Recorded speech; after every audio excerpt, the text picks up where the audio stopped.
All right, ladies and gentlemen, we are back to it. Ladies and gentlemen, it is time to check back in where we finished off here on Into the Spoilerverse. Spoiler warning before we begin, do not go any further if you have not caught up on Marvel's What If Season 2 and Echo. The show's called Into the Spoilerverse. We're going to be talking with spoilers from here. If you don't care about spoilers, that's fine. You can go ahead, but do not at me. Don't give out to me if you get spoiled. And ladies and gentlemen, as always, the more things change here on season 2 of Page 180, the more they stay the same, because there is still just one man that I call up every time I need to get my fix of Marvel chat, and it is the one, the only, right back here on Page 180. It is Dan, Dan, Dan, Dan, Dan, Dan, Dan, Dan Lynham.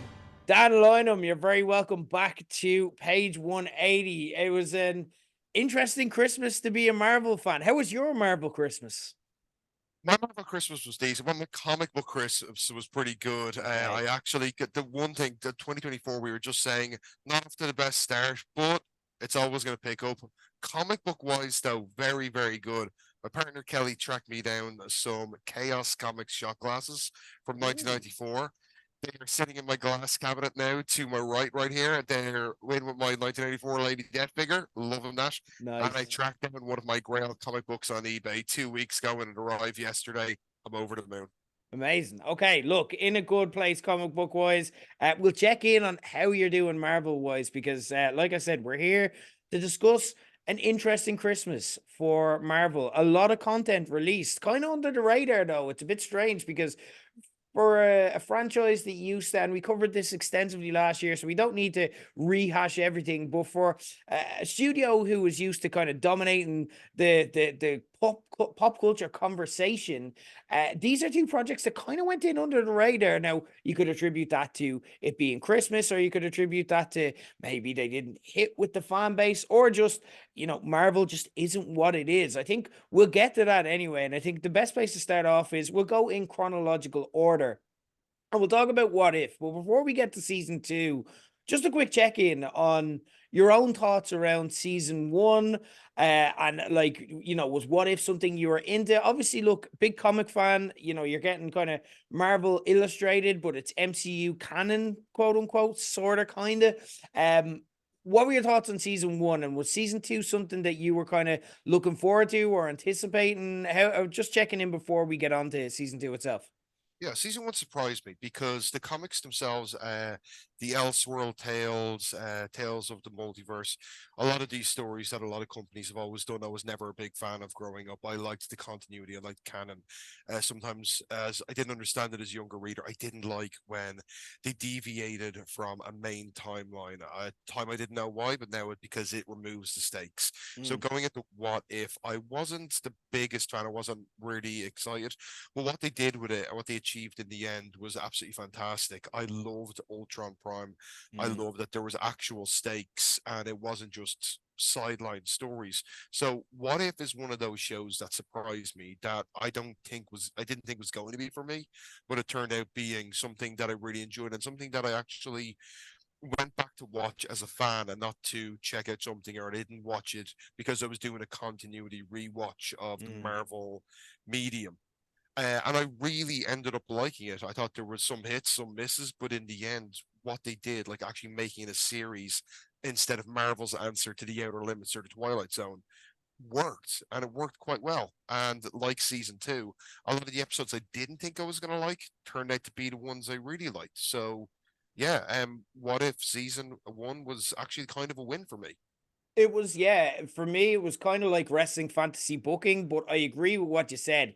They really brought it home by giving it stakes. Like, again, with Ultron Prime, it's like the fate of all multiverses is now on the line, and that obviously affects our canon and everything else that we kind of go through. I really enjoyed the concept myself, and I felt like season 1 mostly got it right, kind of using it as a backdoor pilot for the likes of Marvel Zombies, which we're going to get a full season of, and that's something that I'm really interested in. Love a zombie story, and getting superheroes in that as well is an interesting concept. Fleshing out people that we didn't really get a chance to, or kind of giving us a second chance to kind of hang out with some characters. Of course, we got the final Chadwick Boseman, line readings in MCU canon through What If. So again, that we had emotional episodes like that again weren't intended that way, but ended up hitting anyway. And then just you had really interesting bleak twists on stories we know, like Strange Supreme. I love that story and that ending of that episode just sticks with me constantly. It's something that I'll think about at least once a week. So again, yeah, I was kind of hyped going into this, looking forward to it. And again, they tried to switch things up and made it a bit different this year by doing a daily release schedule over Christmas. Again, we'll get into what we thought about the show itself, but just in terms of, and again, Echo was quite similar in that they tried something new. What were your thoughts on this bit of experimentation? Did the daily shows work for you? Was it something that you found yourself watching every day, or was it something that you just kind of waited until the end and just blitzed everything? How did you kind of consume it, and how did you enjoy this experiment? I watched it daily and I enjoyed it because it was at Christmas. I think Christmas definitely played into their reasoning behind when they released it. And when I Yeah. was coming home from work and working in the profession that I do, it's pretty intense. So having What If to come home every day to enjoy was something I really look forward to. Having a new one on Christmas Day felt like a real treat. So I was just a big fan of how they ran this. However, if it's something they go for in the future with, like, let's just say the Agatha show, for example, if they decide to run 7 episodes Monday to Sunday, Mm, it has to be excellent if you're just running it at a random time zone. So in that way, I don't think it's going to work. And I think Marvel bringing things back to the weekly episodic television show, which we grew up with and mm. which has proven itself now to be a genuine way of consuming media. I'm more happy in that way. I like having something new to look forward to every week. The binge watching thing has shown a lot of its faults through Netflix and stuff like that. So I don't want everything to be released all at once unless it's something that is of an incredibly high standard, something of a standard that I don't know if we've actually seen from Marvel's TV shows yet. It has to be very, very top tier. Mm. So in that way, the day by day episodes, I think Christmas is a great way to introduce it. Rest of the year, not so much. With Echo as well being released all in one bulk, like I said, there's flaws now to the binge watching thing. Mm. Powering through it so you don't get spoilers, forgetting key plot points because you're racing through the content. It's more obvious in bigger shows like, I don't know, the one that seemed to suffer from a lot was Orange is the New Black. People Yeah. kind of forgot major plot points because they were trying to get like whatever 10 to 20 episodes, whatever it was, done in a day. And that's not the way you're supposed to consume this stuff. So in that regard, I'm going to say old school and I'm going to say let's get back to week by week with a few. Okay. Okay. I personally, I love this as well. I thought What If was just the right project to do it because again, this is just a fun extra bit. It doesn't have to count in your head canon towards anything, but it can if you wanted to. And I'm a big proponent of Christmas content drops. Like I remember a few years ago, Pixar released Soul on Christmas Day, and it was a great family watch to actually get down and do it. You Don't Look Up from Netflix a couple of years ago. It's a time of year where people, and this is why, like, I ended up doing a 12 rants of Christmas special here on the podcast feed, and the reasoning behind it was because it's like I actually like having content. Like again, I don't want anything too committal, you know what I mean? I don't want anything that's going to take up a lot of time, but I like having new content come out at Christmas because it's usually a time of year where a lot of the content that we like just goes away and disappears for a while. But it's at the time of the year where we're all sitting around at home, we're all looking for something to do, something to watch, and you see it every year. There's a new movie. This year we had Saltburn, for example, where everyone, it was out in the cinemas a couple of months ago, but everyone decided to watch it at Christmas because it came out on Amazon. So it was great having this kind of disposable fun content every day to just find a half an hour for. And I love that side of it where every day I just made time for it. But again, if it was an hour long, I'd start to get pissed off because that'd start to stress me out. It was just the right length. It was just the right amount of disposability. And I enjoyed this. But again, I agree with what you're saying. It has to be the right project. I just think that What If was the right one.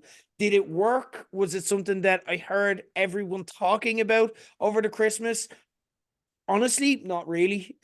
This is the first proper full conversation I'm about to have with anyone about What If, and that's something to consider. But on a personal level, I loved it. Now, that's watching the show and the scheduling and stuff like that as well. We'll get in depth with the episodes and so on for in a moment. But for now, overall thoughts on the season. Was this thumbs up, thumbs down, thumbs in the middle? What did you think of season 2 of What If? I'm going with thumbs in the middle for this one. Mm, There was like some good stuff, but it felt like it was riding the coattails of season 1. Those stakes, even though they were trying to really put them in, seemed a lot less present. I mean, the last episode was just, it was like watching a computer game at some stage, and it felt yeah. like that it was a lot of fan service, but it was very empty fan service. But then again, there was also these breakout episodes that I just didn't expect to be as good as they were, and the ones that maybe I was looking forward to a bit more were I felt like they were misses. Mm, So I'm gonna say season 1 was far superior.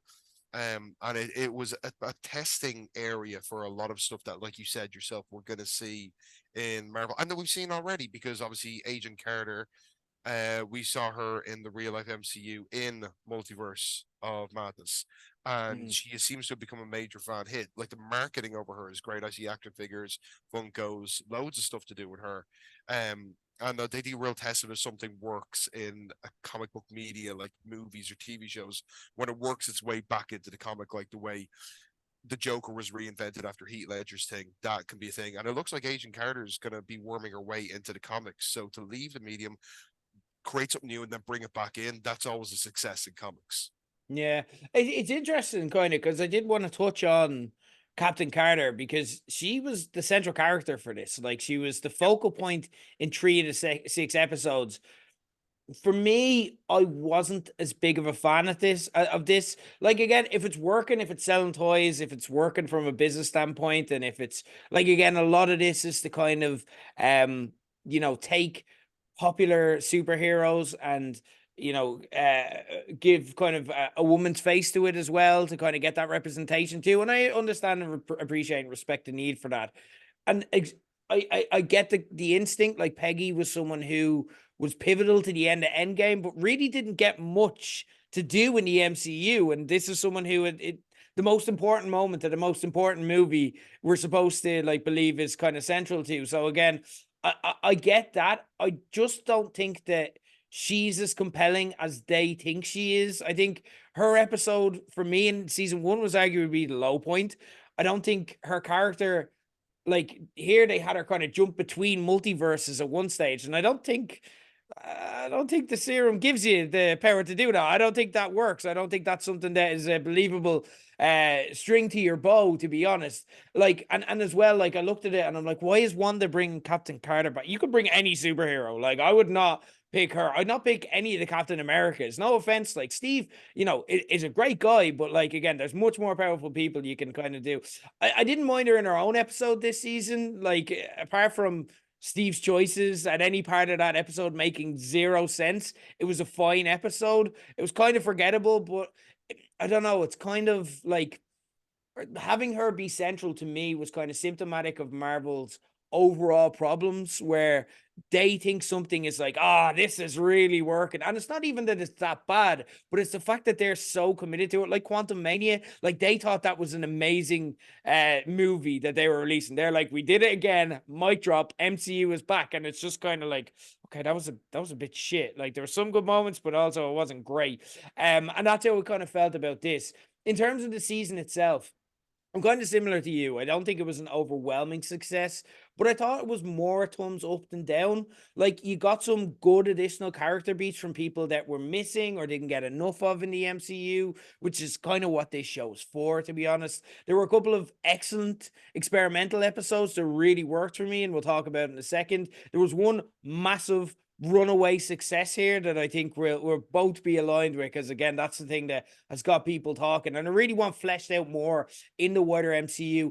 And for me, even the episodes that didn't work, I don't think anything was offensively bad. I don't think anything was stupid. I don't think anything damaged anything I already felt about or liked about Marvel. So again, I found, like, even if it was a bit like, oh, that wasn't one of the best ones. I was still glad to have my half an hour in the day watching it. So again, more thumbs up, but again, you can't turn around and say it's a runaway success. And I agree, it's not a patch on season one.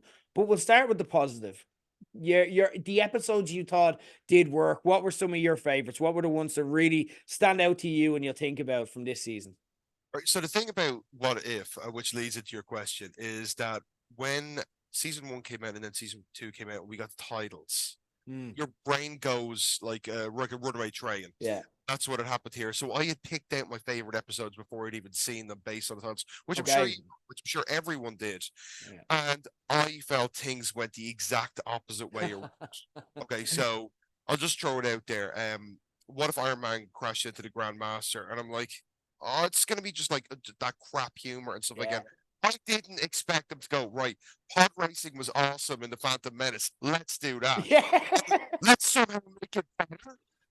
Yeah. It's awesome. That was really good. And then, like, what if Kahori reshaped the world? Who is Kahori? Hang on, I'll go through my stuff. I don't recognize this character. Now I know what they're doing. The thing I didn't want them to do, they're creating the first Marvel MCU standalone character. Doesn't exist in the comics. Not interested. Mm. And then what if Hela found the Ten Rings? This is going to be awesome. I was kind of wrong in every single way, like the first. And that's probably the thing I enjoyed about this season the most, that I was proven to be incredibly wrong. Yeah. And what I'm sure you as well, and I'm sure what you expected the episodes to be based on their titles were not that at all. Yeah. I agree. I agree. For me, the best episode here, Kahori, it was the big win of this season. It's the thing that's going to stick with me. The only slight that I have with it is that the Spanish Armada villains kind of reminded me of the Resident Evil 4 zombies, which I just played that game, where it's like, ooga. But apart from that, this was a thrill ride into an intro to a new character. And again, I was similar to yourself when they started the episode, and I'm like, no, I don't want this. This is really like you're gonna mess with a lot of things. It feels like you're trying really hard to kind of appease a certain audience and be diverse and whatnot. But again, I'm not sure this is gonna work. But it was fantastic. It was amazing. I loved it. Like they absolutely knocked it out of the park. And now I really, really want more Kahori. And the only downside is that the voice actress, the Very Jacobs, was actually Bonnie and Echo. So I'm like, oh no, she won't get to be Kahori unless they do some multiverse shit, which they can do. And look, we'll deal with it if they do. Because I really want to see her. I think she did such a good job here. I thought that was an excellent episode. I loved the fun experimental episodes. Tony and the Grandmaster, I'm so glad you brought that up. Yep, That was fucking hilarious. That was brilliant. It was yep. just Tony and Jeff Goldblum, like just having the crack, and it's exactly what we wanted. And the Grandmaster is such a great character that we got so little of that, like, bring him back as much as you want because that is excellent. I love the 1602 episode. I thought that was really creative and different. Yeah. Again, I wouldn't have gone with Captain Carter being the hero of it. Again, that was the one thing that I was kind of like, why'd you bring her back, Wanda? But apart from that, I love the experiment of it. I love seeing what these heroes would be like in 1602. I like the twist at the end where they'd been sent back there because of multiverse madness stuff. And I loved another one that I really enjoyed. It's getting a lot of shit, and I understand why, but it's Happy's Die Hard homage where he saves Christmas. I loved it. It popped me so much when I'm like, oh, they're like, is this like kind of a rip off of Die Hard? I'm like, no, they're deliberately they said Die Hard just there. I'm like, they're deliberately doing it. Again, I understand why people are like, Happy is the Hulk who wants that. And I do understand. And when they brought him back later on, I'm like, this isn't it, lads. Like, this isn't it. It was fine for one as a random throwaway, but like, this is not your new superhero. No one is asking for this. But the episode itself I thought was really funny. Really enjoyed it. So some big wins there. What aspects of the show or episodes that you feel didn't work as much? So Nebula joining the Nova Corps, when it revealed itself to be this detective noir, which is I'm a big fan of, like a lot of noir stuff. Um, it's an underrated computer game title, but the Max Payne series is Mm, very much this incredible, like dark, brutal, love story slash revenge story, and it's something I've always been a massive fan of. When they started setting this up, I was like, I'm liking where this is going. A space private eye noir adventure. Mm. Um, Unfortunately, when that's been parodied before, like another one I could think of is the It's Always Sunny in Philadelphia. When they did their version, I kind of felt like that was a bit of a wet fart as well. And unfortunately, when I realized what was going on with this, it just didn't appeal to me. I'm going to break your heart as well, and I'm going to say the Happy Hogan Saving Christmas one was a Okay. disappointment because I had something else in my head. I was picturing, I called it though straight away. I said to Kelly, it was like, this is going to be a Die Hard parody. Yeah. And I'm so on for that. And I was just picturing Happy Hogan bumbling through vents, Mr. Magoo style, like falling on people and mistakenly, solving the problem by accident. And then when he became the Hulk, and especially I had a major issue with the design. It's like, did Rob Liefeld draw this character because his anatomy looks fucking ridiculous? So I was just like, this is falling short for me. I felt like there was potential there, but I am going to be one of these people who is in the camp of that one waned a bit for me. That's fair. Unfortunately, like kind of what you said, I am excited about what they could do with Captain Carter. I do think there's potential there, and I do like that character. I got excited when she appeared on screen during Multiverse of Madness. I Mm. was looking forward to her coming back, but the Hydra Stomper thing, it's a story I feel like they did already, Yeah. and once again, what were the stakes? What was the resolution? It like you said, it felt like a setup for bringing her into the 1602 episode, which is one that I wasn't looking forward to because I really am a big fantasy fan, but I don't like Renaissance Space Factory. I'm not Robin Hood. I'm Mm. Lord of the Rings. I'm Mm. Warhammer and stuff like that. So when they actually got that so good and they worked the dynamics of the characters into this Renaissance era, I actually found myself really enjoying it. Um, so once again, yeah, like the ones that like I thought I wasn't gonna like, I liked the ones I didn't think, or vice versa. Yeah, Yeah. Yeah. I got you. I got you. Similar to you, like I really appreciated them kind of going for the Batman superhero spy thriller type with Nebula joining the Nova Corps, but yeah, it just didn't land. And I felt like this show was at its worst. I got really worried the first few episodes because at yeah, the start it felt like whenever the show started going into Avengers Assemble mode and just throwing stuff at us when it was clear they didn't really know how to flesh out stories, that's where I felt it was weakest. The finale for me I wasn't a fan of. I liked what you said there about a video game because it did feel like you were just going from level to level and the stakes didn't actually matter. It was just throwing stuff at you. It was like a music video. It was just like, again, there's the zombies, there's Wanda, there's this, there's that. And it's just like, no, come on. There was no coherent story. I was really intrigued by the idea of an evil young Peter Quill under Ego's influence, but then they turned him good after two scenes, and then they just went back into Avengers mode. And the Hela episode, I know we mentioned there as well. It just felt like, again, I was open to it. I'm open to more Hela stories, but just felt really random mashing her together with the 10 rings. Like they just I thought that thrown. was gonna be Ultron Prime. I thought she was gonna become this super powered character, Yeah. and then based on well, if Hela found her 10 rings, and then the final episode, what if Strange Supreme intervenes? I was like, Strange Supreme versus Hela, powered up by the 10 rings, and whatever else she collects on the way. Here we go. But we didn't get that. She just No. was another female character just switched out essentially, and that was it. Once again, no impact. Yeah, and as well, like making Odin this evil bastard without ever really getting into it. I'm really open to challenging the legend of Odin. You know what I mean? I'm like, okay, I could get into this, but just kind of giving it to us like he was always evil all along, and I'm like not really getting into any character depth. And as well, just like putting her together with the 10 rings.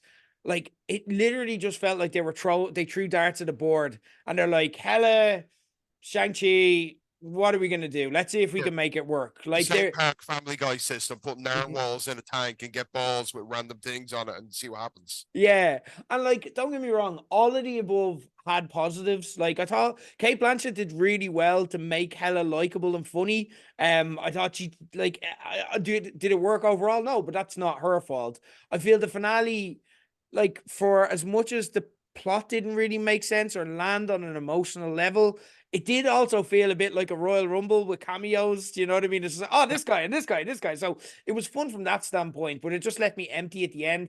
And I did appreciate the ambition of the Quill and Nebula stories, but again, I just felt like they ran out of road. They just couldn't figure out where to go with it in half an hour. So they're just like, let's just have the Avengers come in and just save everything. You know what I mean? And again, like even in the Quill one, I did like, you know, a look at an old school 80s Avengers, you know, and that was interesting, but they didn't really do much with it. They just kind of brought random characters in and then didn't give anyone enough time to shine. So again, nothing offensive here, but it's just a case of it is what it is. I I want can to see move you're on. waiting to talk about it. I know everyone's waiting for us to talk about it. We've talked about Okay. every episode except one. Go for it. No, go, you go, you go. I'll leave it to you. Everyone's waiting to talk about the Kahori episode, Yeah, let's go. Let's talk. which is the one that no one was waiting for, no one cared about, and ended up being arguably the best one. Like, Incredible. and had absolutely no right to be the success that it turned out to be. Yeah, yeah. Kahori was the MVP of this season by an absolute mile.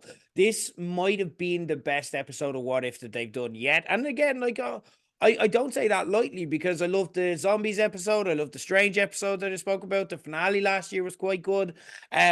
So like that's a decent, but I'm okay putting it there. Kahori was phenomenal. She like absolutely nailed it. I thought the performances were great. I thought the story was great. It was really well paced and patient and well scripted. It's so hard to tell a standalone story on the scale that they're trying to do with half an hour on the clock. And like from the start, because where they can get away with it is because we know these characters, we're so connected to them and we care about them. But to tell an origin story, to make us care, and it never felt rushed at any stage, but they got so much done. And then they even had the cliffhanger at the end. It was masterful. And the way you do that is your lines have to hit. Your scripting has to hit. You really have to care about the stakes and the characters because what they say matters because they only have 30 minutes to say it. It was absolutely spot on for me. I thought, again, would you put it up there? Like, is this the best episode of What If ever? That's a great question. Because I loved the absolute tragedy of the initial Strange Supreme story. Mm, I loved that, a love story can drive someone to such madness. And once again, I made reference to the Outer Limits as, this is Marvel's Outer Limits. And there was one of them that I remember quite well with Robert Patrick from Terminator 2. This amazing episode that had the most tragic ending ever. I'm not going to spoil it. It's on YouTube, I know. If anyone hasn't seen it and are curious, I highly, highly recommend it. 45 minutes, you will not regret it. It's 90s, like fantasy sci-fi goodness. love it. But the ending is absolutely, you can feel your soul leaving you with despair. And that's what that episode did. So these two are going to be the standouts of their respective seasons for me. Which one's better? Without a rewatch, I can't say. And it's, in my Mm. opinion, for me, it's not fair to say. But these would be the two. If they're like, watch one episode for season one, watch one episode for season two. These are going to be the two that I would go to. Yeah, and I can't be mad at this season. No matter like even if the other 8 episodes were terrible, they still gave us this. You know what I mean? So, an absolute masterpiece for Marvel. And look, I really hope Kahori becomes a more feature character and gets brought into the wider MCU. Like I said, season 3 has been announced, but I'm going to be honest, I'm a little bit concerned about that. Like, do you think that Marvel have enough left in the tank for season 3? Or is it the well already running a bit dry? Like, and if they do, what is there any ideas that they haven't touched on or any characters what would you like to see in the season 3? I mean, you can do anything. It's just that I think, like you said, they've just chose a lot of very odd things to do. Mm, Um, Theory crafting is one of my favorite parts of comic book lore. And really, if you wanted to get the best results for season 3, what I would say is get the most fanatic, sugared up comic fans straight on a Wednesday after buying their new comics, stick them in the room and have them talk about, like a bunch of 12-year-olds, what would happen if Batman fought Omni Man and all this sort of stuff. Like these ridiculous things that like kids come up with. mm. That's the magic of What If. You know, it's in the title. What if? Yeah. You know, and go back to embrace that. The one thing I will have about the Kahori episode was that you can make the argument with the exception of the introduction, wasn't really a what if episode. You Yeah. know, it is just uh It this happened. character Deal called with it. It happened. Uh, and like the only catalyst was the Suitor Odin Tesseract element. Yeah. But they could have introduced this a million different ways. The Tesseract could have just been there. It could have been, you know, it's been traveling the universe since the Big Bang. They could have done this like a million different ways without having a what if element to it. Not that that takes anything away from the show, but if you're going to do a what if, think about the most ridiculous things you can think of Mm. and give them to us as fans. Yeah. I'm sure there's a lot of things we could think of, but you know, what if Wolverine was bitten by the radioactive spider? You know, Yeah. Yeah. that's like a very simple one that like a comic book fan after the first months of reading comics would say, but there's potential there.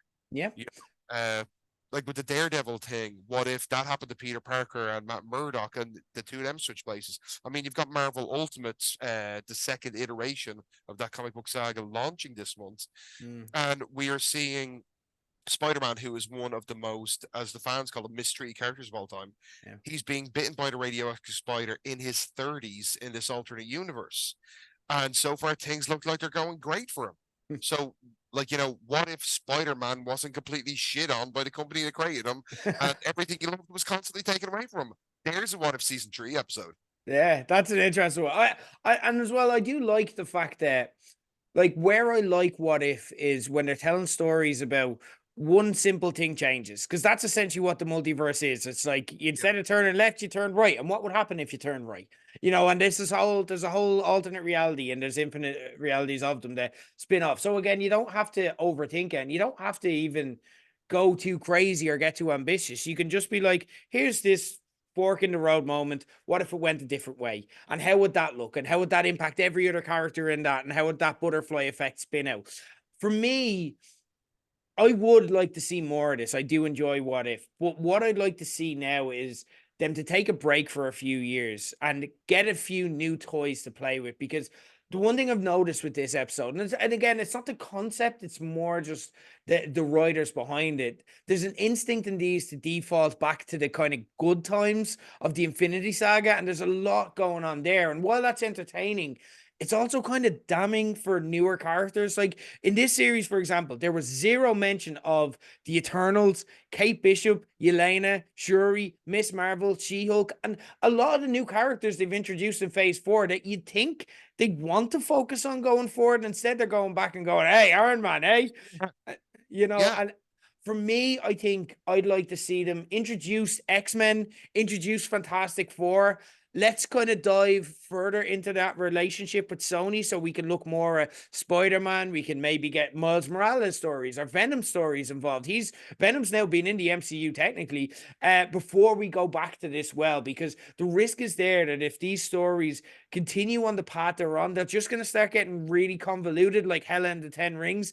And I think people might just stop caring because I think there's potential there and I want to protect this concept. I think they need to just take a beat and just go, right, we've told every like Infinity Saga what if story. Okay. What's next? And who are these new characters that we can kind of play with?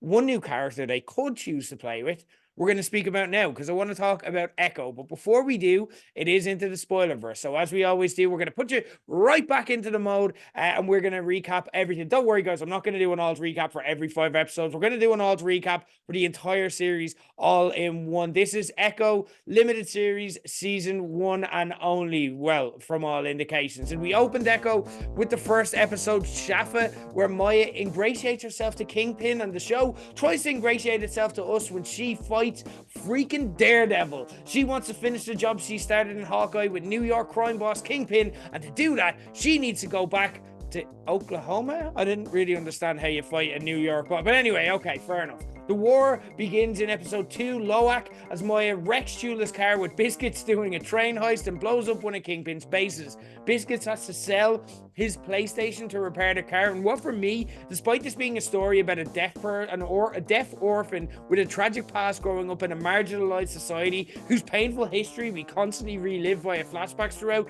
that may have been the saddest part of it for me. I'm not gonna lie, I'd really be sad if I had to sell my PlayStation. In the third episode, Too Close sees Kingpin strike back using Vicky, who's that little shit long-term employee that you put off sacking for years, who still moans about having to do the basics of his everyday job, to kidnap his boss, Henry and Bonnie, in Henry's skating rink. Maya saves the day and goes full John Wick on everybody before it's revealed that Zane has Bonnie at gunpoint, and just as it looks about like Maya's body may echo, lifelessly on the ice rink floor, Kingpin calls off the goons because he wants to meet her for Sunday dinner. The penultimate episode, Taloa, shows us that Sunday dinner for Kingpin means murdering the help while drinking a nice Chianti. This guy clearly hasn't just heard of NDAs. Like, come on, man, that's just unnecessary. He explains how he murdered his father, who used to beat his mother with a hammer, and offers Maya the chance to be Queenpin alongside him, which is a tempting offer given the charming life stories that he's sharing with her, but once she declines, as she instead decides to leave Oklahoma. This enrages Fisk, who decides to stick his goons on the local fair in the finale, Maya, and kidnap Bonnie and Chula, both of whom Maya made peace with. This brings Maya back home, where she encounters a vision of her deceased mother, who explains that the inspirational Choctaw women in the flashbacks of each episode echo through her. Get it? Echo, there you go. Maya asks her, but why was I nicknamed Echo before this revelation? And it gets really awkward, so Taloa just shows her a cool new superhero suit instead. She confronts Kingpin using the echoes of the Choctaw, which somehow gives Chula and Bonnie plot armor and superpowers too. Don't ask too many questions, guys. Instead of killing Fisk, though, she re-traumatizes him by bringing him back to relive his father beating his mother, which is really fucked up thing to do, even if he is evil, right? That's just horrible. This freaks him out, so he bails, and in the mid-credit scene decides to run for mayor of New York City. Meanwhile, Maya has now banished the ghosts of her past, and we see her enjoying family dinner with the family she's now reunited with to end the show. And that was Echo. Dan, before we get into the thoughts of the episodes and series itself in terms of quality, this was another experiment by Marvel on multiple fronts. We talked about, for example, the release schedule and how they dropped it all in one, a la Netflix, but also it was the first ever Marvel Spotlight project, meaning that it was a standalone and didn't require you to follow all of MCU canon. And even the bits that were discussed in canon, they kind of just gave us a montage of that again to catch us up, as well as being the first mature rated release. Did these elements and these experiments kind of work for you before we get to if we actually liked the episodes themselves? No. Okay. Review is going to be brought to you by a lot of wrestling references and the phrase shit or get off the pot. Okay. You're going to make the MCU version of the Marvel Knight stories, which when they were released were totally revolutionary and fantastic, and was Marvel's counteraction to what was going on in the industry at the time while they were recovering from a monumental failure. Do it properly. If you want to give us a mature rated show, do it. This show has drawn similarities to a lot of stuff, and while like they were obviously trying to bring it in the direction, they just couldn't commit to it at all. If you're going to do a violent show, do a violent show, make it shocking. And there was just that one scene of the blonde murdered guy whose name escapes me because don't give a shit about any character in the show. It's like it wasn't that gory, and the fight like black CG blood, like just guys, commit, please. And also, this is just gonna be a quick thing. If like a super duper deadly assassin that could be shooting people like all over the place in mid fight scene and killing people like it's willy nilly can't kill a giant 300-pound fat guy at point blank range, like commit, don't shoot him. It's that simple. We didn't think the Kingpin is dead, but stop patronizing us. Jesus Christ. I wanted to make this show. Well, I just don't understand what they were trying to achieve. It wasn't Marvel Knights, which is what I assume Marvel Spotlight was going to be. Yeah, isolated, as was Punisher Max, or the original Jessica Jones run back when they released those under the Knights title. And yeah, if you knew the comics, there was payoff. If you didn't, it could be enjoyed. You didn't achieve that. Okay. Interesting. This is probably the first time where I think I can remember us actually disagreeing on our thoughts on the show. I watched this in two sittings, and to be honest, for me, I agree that you shouldn't do this, and I don't like, especially when you're talking about Orange is the New Black, and a lot of the Netflix shows they released all in one. I watched that show and I enjoyed it, but every year, because I watched it so quickly, I didn't remember what happened by the time the new series came around. But for me, I actually thought that this was one that worked, watching it all, because I watched it in two sittings, and that helped me stay much more engaged than having to wait a week only to be bored to tears like we were with Secret Invasion. And there's no one right or wrong way to do TV releases. Like I said, I have issues with Netflix content dumping it sometimes, and I think in particular they missed a huge opportunity a couple of years ago with the last series of Stranger Things, because I thought, like, if they released that week after week and let us like parse it and theorize and talk together, they could have had a Game of Thrones like monopoly on the discussion the summer was released. So I don't think that that works all the time, but I think you need to weigh it up project by project, because the thing that failed for me about Secret Invasion more than anything else was that week that we waited, because then, and we did it on this show, you can listen back if you're a glutton for punishment, but we theorized and hoped every week maybe they'll do this and make it good, and then we're just disappointed when they didn't. And that might have happened here if they did the same. I felt if they'd have gone every week, we'd have gotten hyped up and like, maybe it'll turn around. But they didn't, and instead getting it to watch it in bulk was a benefit for me. I do like the idea of spotlight standalone stories. I feel that's what the MCU is missing now, to be honest. Just like go back to basics and tell one good coherent story, rather than having to dilute each new release with kind of Easter eggs and cameos and teases of like what's going to happen in the future at the expense of actually just telling the fucking story of the movie or TV show you're trying to tell. And I think this told one story well, and I appreciated that. And I agree with what you're saying about the adult focus stuff. It felt like, and that was the scene where I thought, like, where like the shooting in the ice rink. I'm like, oh, this is the token excessive blood moment. You know what I mean? So I agree with that, but I'm okay with. I like the turn towards that, and I like the intent of it, because I feel that when you look at the likes of Deadpool, The Boys, and Invincible, the mature pool is where the big wins are for these stories now. So Marvel dipping their toe into it, I'm okay with. At times, it did feel excessive and for the sake of it, but it is nice to know that they're willing to go there if it works too. So let's get to it, because I think we're already discussing it. Let's talk about our thoughts on, like, I was gonna ask if this was a successful series, but that feels like a stupid question given what we said. You weren't a fan of this quality wise. Wanted to be. But from a storytelling point of view, no, I can't say I was. And I did watch this over a course of 5 days. When I came home from work, we went through an episode in Yes. that way. So I watched it in a very similar way to the way we consumed What If. Yeah.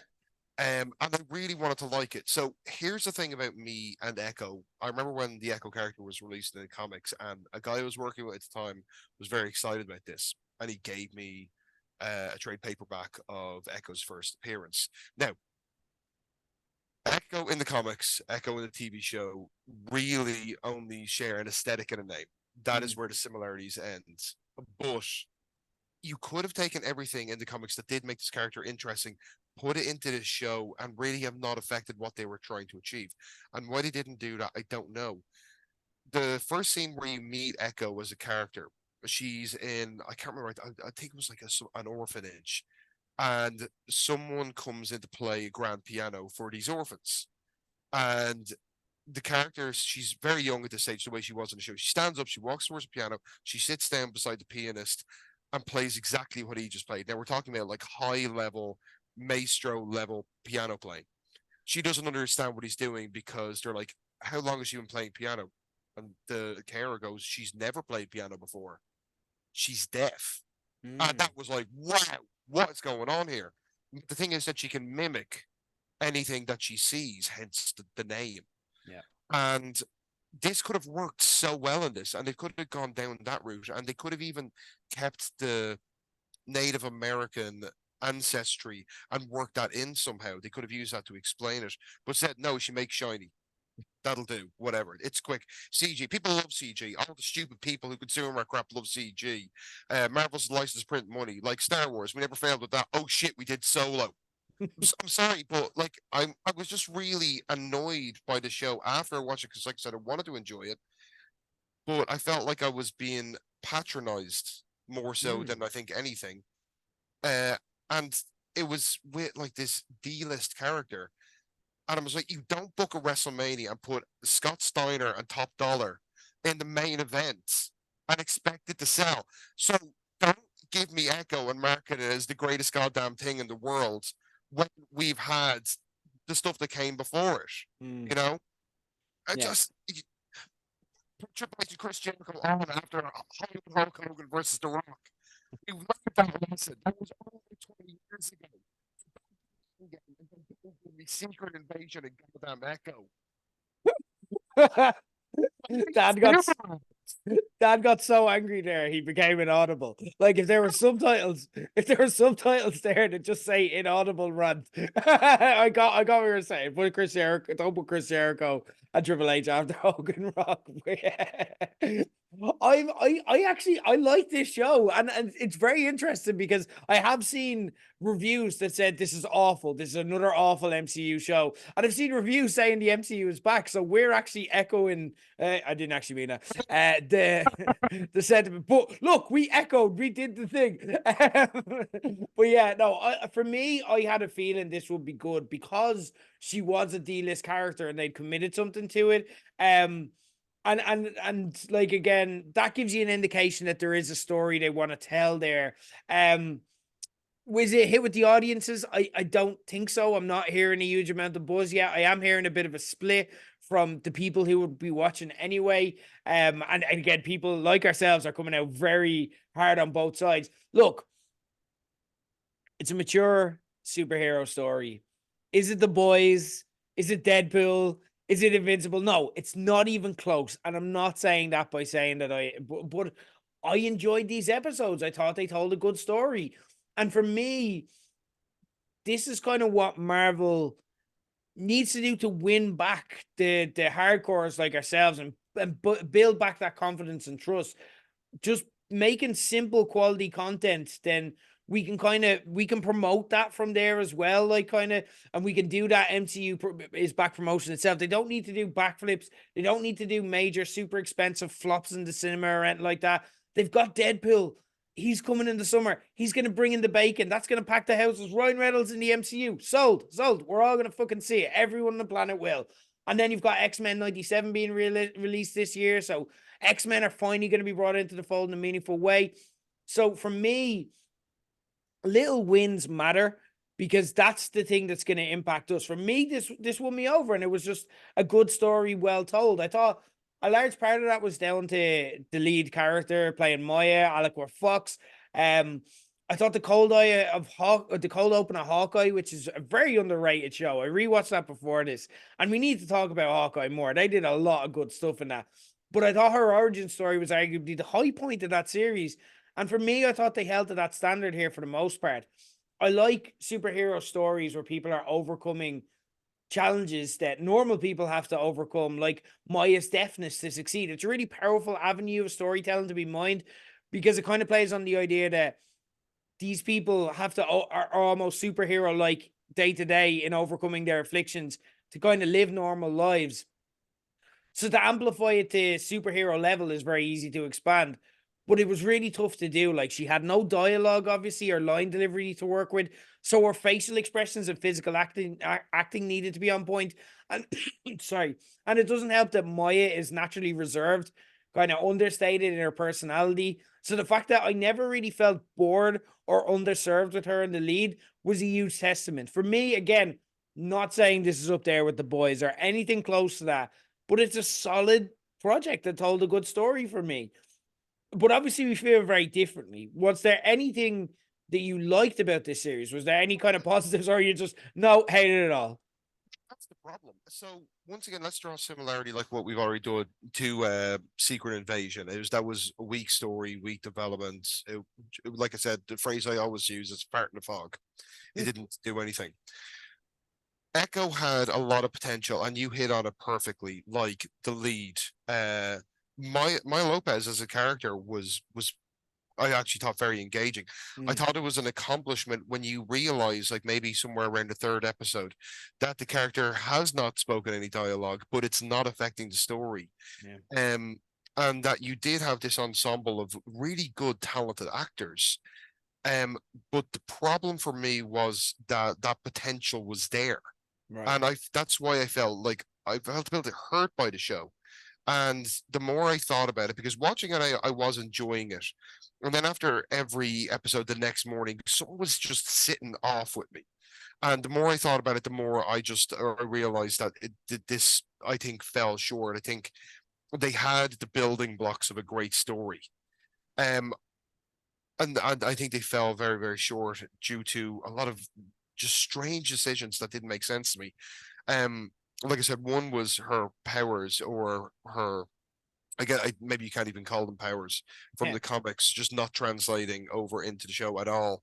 And I felt that this ancestral thing should have been used as a story arc and not a power. I Mm, think that was for me that almost came across as disrespectful. And actually, on that note, the one thing I need to do, because this is another show that unfortunately has been hit by a bunch of neckbeard, window licking arseholes in their mom's basement, shitting on a show because it's got a non-white female lead. yeah. Um, the thing I think I've mentioned before that I really liked about our days when we were wrestling is it provides you, especially in this country, with a very unique perspective of we're quite a storytelling rich country, and Mm, our people are the same.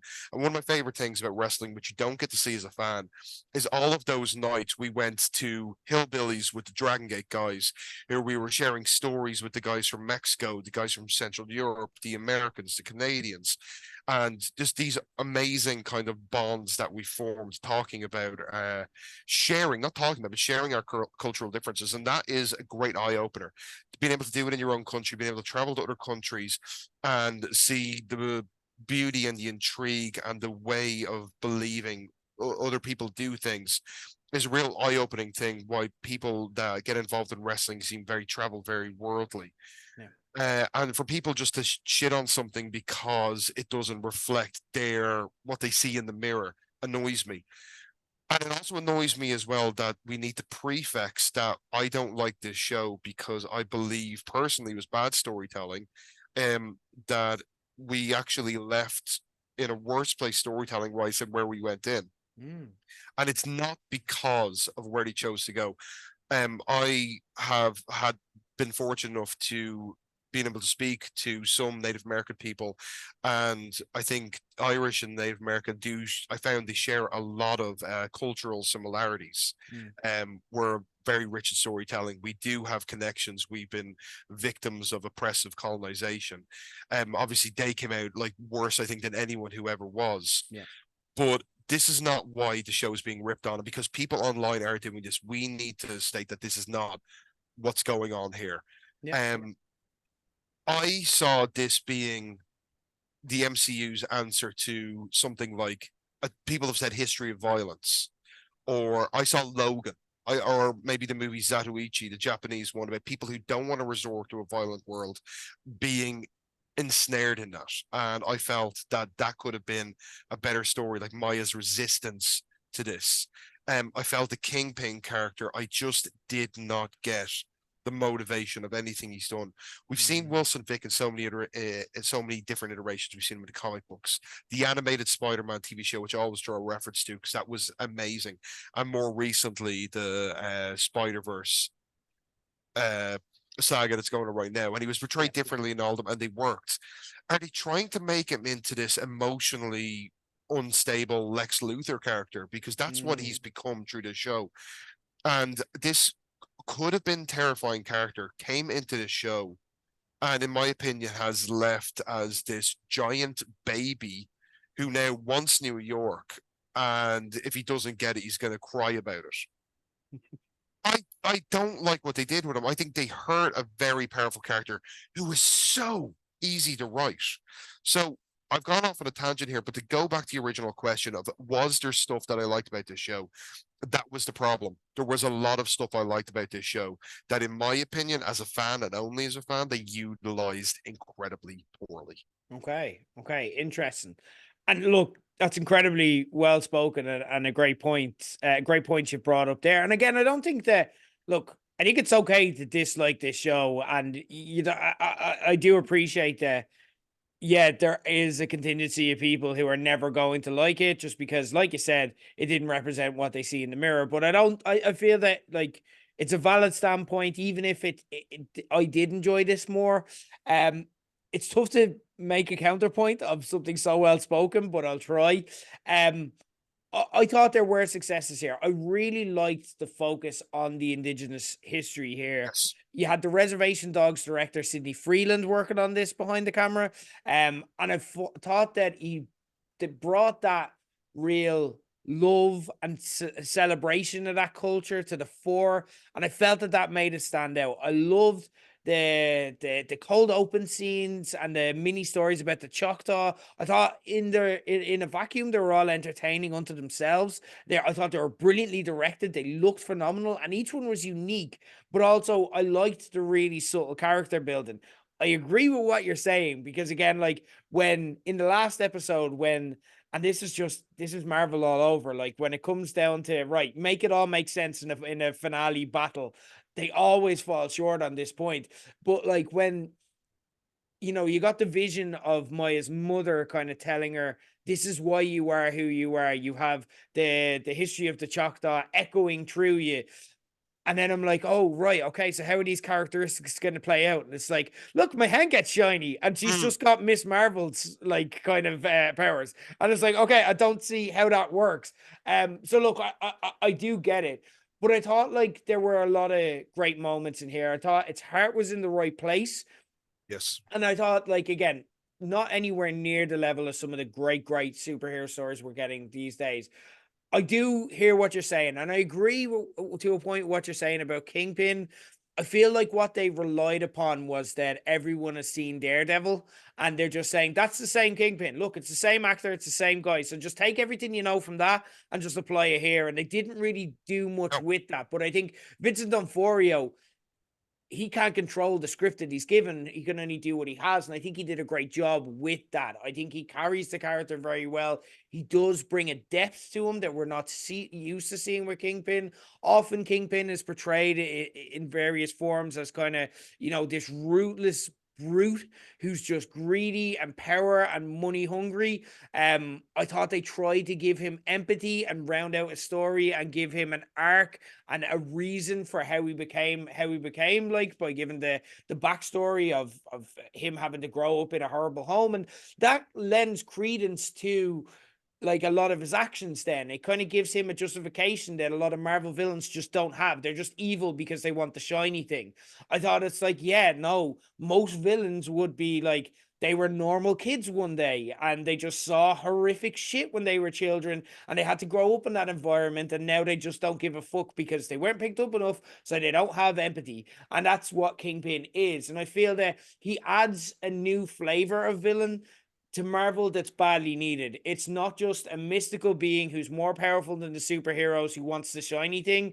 It's actually just a mob boss. It's a Donald Trump style figure. So I kind of get where they're going for with that, and I appreciated it while also appreciating a lot of what you said. I liked some of the fight scenes. I liked the kind Mhm. of single cam one shots that they were going for. The Daredevil fight scene I thought really worked. Well, I'm glad they just made that a one-off cameo, and that was like Maya's way of proving to Kingpin that she could kind of hold her own. So again, and they didn't just lean on and make this the next season of Daredevil, but just kind of continued like teasing Matt Murdock and just edging him into the storyline, where obviously he's going to get his full opportunity.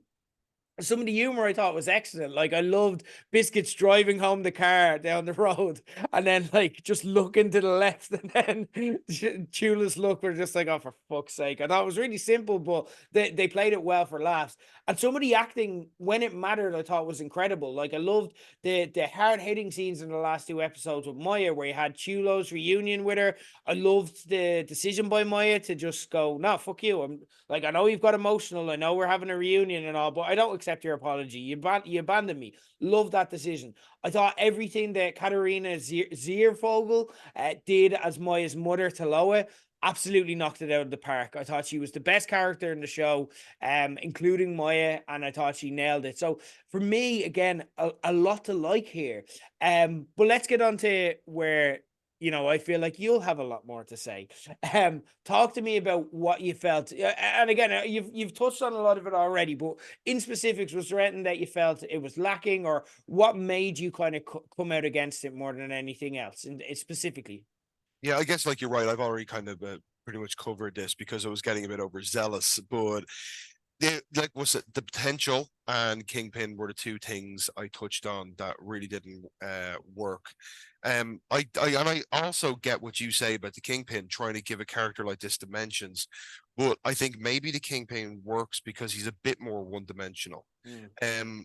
He's always been a character that I find, especially in the comics, that has been observed from the other character's point of view, and that's where you really get a feeling for his power. I can't remember which comic it was, but I remember Spider-Man referring to the fact that he doesn't have superpowers, but one of his punches is filled with like a kind of refined rage that it feels like you're being hit by, I think he's like said, some like a small meteor. Mm. There's a control to the Kingpin. I remember once again the Spider-Man cartoon, there was a great line of most 300-pound men are useless, but let me show you what 300 pounds of muscle can do, which once again speaks to his discipline. And he's supposed to be an incredibly disciplined person, not only running a giant empire, but having this like ability to shape his body in such a unique way where he looks like this fat, overweight guy, but when it comes down to it, very few people can hold their medal against him. So the Kingpin was the biggest failure, and his developments just seemed asinine to me. So I feel like that they hurt the character. Okay. I'm gonna say something like an incredible hot take. I think the Kingpin from the Ben Affleck Daredevil was better than this Kingpin in this episode. Because he is what he is. You got what was on the tin. Well, I didn't want to see the Kingpin acting like a child. The ice cream vendor thing didn't make any sense to me. I understand why he bet him up, but I believe the Kingpin would have been a bit more methodical and cynical. He would have maybe promised this guy something. I'll get you off the streets. I'll do this. And then maybe he just like beats him into a pulp and tells him to contact his lawyer for a payout. So the Kingpin owns him as well as him being terrified of him because he's beating him into a pulp. And I just didn't like this temper tantrum thing because it speaks to this character's loss of control. And once again, absolutely nothing down to the acting. And that's the problem again, the potential and the loss. It was down in this case to the writing. And a character like the Kingpin, I just don't think would run off in the finale. And also, like, did the writers forget that there was about a half dozen guys armed with automatic weapons, and just because Biscuit drove over them in a monster truck, that was it. I think the wins. I know you've asked me about the bad things, but I completely agree with you on what they did with the cultural introductions that they gave us every time, be them more mythological, and also touching on the lacrosse thing, which is a real hot topic right now because I'm not sure if it is the Choctaw Nation, but I'm sure you've heard the story about the Native American team not being allowed into lacrosse in the Olympics. Yeah. So when that came on, I kind of got a bit fired up because I was saying to Kelly, "Oh yeah, this is like what's going on," and it's and I really liked how they showed that because they've been arguing, look, this is our sport that we invented, but it's not a sport. It's how we settle disputes, it's how we celebrate stuff. And to give us glimpses into um a people who have almost become a parody of themselves through the media that has been in the zeitgeist for the last 60 years with Tontos and the like. Yeah. We're finally getting to see like what I was fortunate enough to see by talking to these people one on one. And as much as they celebrated the culture, I thought that was very well done. But the one thing that I felt that they kind of backed away from in a cowardly fashion is the modern oppression that they could have worked in to Mm, what these people feel. And a movie that did it fantastically, and a movie I know you definitely watched because you've seen everything, was Wind River. mm, And I felt that they were going to do a female-led Native American show, that some of the issues that they deal with constantly might have been broached or at least mentioned in this. And I feel having them not in an adult-orientated show was a miss. yeah. You could have still celebrated your culture, but you could have brought to light like issues that could be used as a very sensitive character development tool, but were just ignored, almost like it didn't happen. Mm, So once again, it's the potential and the ability not to pull the trigger on the potential here. The yeah. fight scenes were very entertaining. I'm loving that we're getting away from the Jason Bourne shaky cam crap that I am sick of. And that was seems to be a 10-year isolated way of telling um physical storytelling, and I did really enjoy the action sequences in this. But once again, like I said, the thing, if I was to summarize this, how I feel and why I feel about it, is a lot of potential, but once again, like I said, like shit or get off the pot, commit or Mm, don't bother, and mm. that's what it comes down to for me personally. I think, yeah, look, I hear that. And like again, I think you're making great points. And there's certain things I agree. Some of the things I had issues with where it's the finale, it's Marvel and Yeah, finales. Like, they seem to be unable to do them now, and I know that's why you yeah. love the She-Hulk finale, because once again they did a parody of themselves. Yeah, yeah. And like I thought like they had a powerful origin story well told, and they did have that scene with Taloa and Maya in the finale. So again, I can't fully hate it. But as is so often the case, it's like when they try and bring everything together and could tell that story, like it just didn't really work. Like, why did Chula and Bonnie have powers out of nowhere? Why? It's just because they needed a numbers game. They're like, well, we need people to fight them while she fights Kingpin and stuff like that. It just didn't make sense.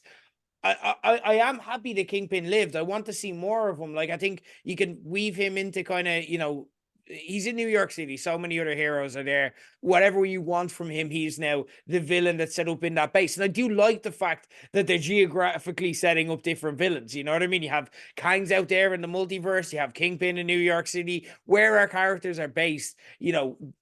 There's certain good villains there. But I didn't understand Maya's choice not to kill him. Like I didn't understand. It just felt like a cheap. And this is the one thing that again is absolutely criminal in a spotlight series that's supposed to be standalone. Like you should be able to commit where you need to commit with the characters.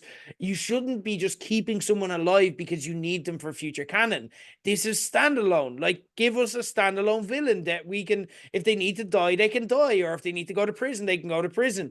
Don't just let him walk out of there and go back out for just because the plot demands it.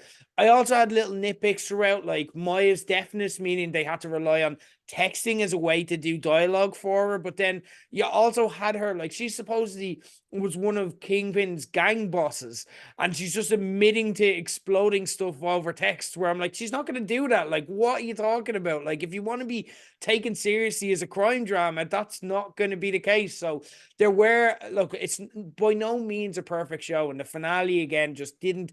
And it's the problem with Marvel and a lot of the TV shows, because even the ones that are good sometimes, will have a shit finale, and then you just get left with a sour taste in your mouth. And again, we're coming from a position where the last Marvel TV show we discussed was Loki, and we were almost spoiled with that and how they nailed the finale in every which way from Sunday.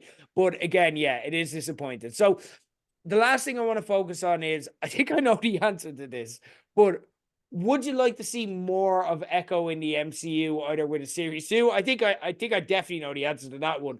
but even just showing up as an Avenger or cameos, or are you happy to be let this be a spotlight where it's one and done and you can just forget it ever happened? Or would it be something you'd like to see more of, or elements of this show up elsewhere? Yeah, because of the points we covered, I think I could see it swinging either way, and I would be happy with it either way. If this is the last we see of Echo, and that character's story has been told, I'm cool with that. However, like I said, because the main gripe, once again, which we keep referring to, is the lost potential, the character still has avenues that could be explored. The character in the comics does become an Avenger. Hmm. The character in the comics has a pretty gnarly outfit. I know they didn't do the Hand of Sauron thing because it would have been too close to some of the elements I'm assuming they're going to use in Daredevil Born Again and maybe just the actual Hand of Sauron thing. But yeah, Echo still has potential. Echo can be worked into something, maybe like in a B team if they decide to do their own iteration of the Defenders, the poor Defenders. You always get shit on the poor man's Avengers. Maybe if they were to do like a B team, that'd be grand. I think Echo could work as a bad guy in the Thunderbolts. You know, Oh, she's of that level because the yeah. Thunderbolts are like a post-human sort of team. Uh, unless I'm kind of forgetting anything, none of them have like too great a power. But yeah, I think she could work in there. But there's loads of places that the character could fit in. So she's definitely not a lost cause. The problem is, once again, it all comes down to one thing: it's just that storytelling. Yeah. Where they just missed the mark, in my opinion alone. I don't, do you know what? I'm glad that this show is actually dividing people who are willing to have a rational discussion about it because that's what makes this stuff fun. I am a huge fan, as I said before, of the Clone Saga story in Spider-Man in the 90s, and that's looked back very unfavorably. Me and you, I think we discussed this years ago. We were both fans of the failed invasion in wrestling. Mhm. And I was like, if you were watching that week to week back in 2001, you would never use the word failed. Yeah. One of my favorite wrestling moments is still when Mike Awesome won the hardcore title. Yeah. I tell you, go back and watch that, but try and get the context in it and what that information. A WCW guy in 2001 with a WWF title. I'm, I'm just sorry, nothing failed about it, but people don't like it. Yeah. But it brings up great discussions. What could the Clone Saga have been? How could they have booked the invasion better? And now we have this one in the MCU. What if they decided to do the history of violence in Mhm. Echo? There's your what if episode. What if Yeah. Echo was written by a bunch of competent writers? There you go. There's no better way that I can tie it off. So, Dan Lloyd, always a pleasure to have you on. And looking forward to more discussions with you throughout 2024 on Marvel and other comic book stories. We have a lot to be excited about this year in this avenue of storytelling. So, I'm sure we'll be seeing much, much more of you as I go on. Always a pleasure. Thanks for joining us as always here on Page 180.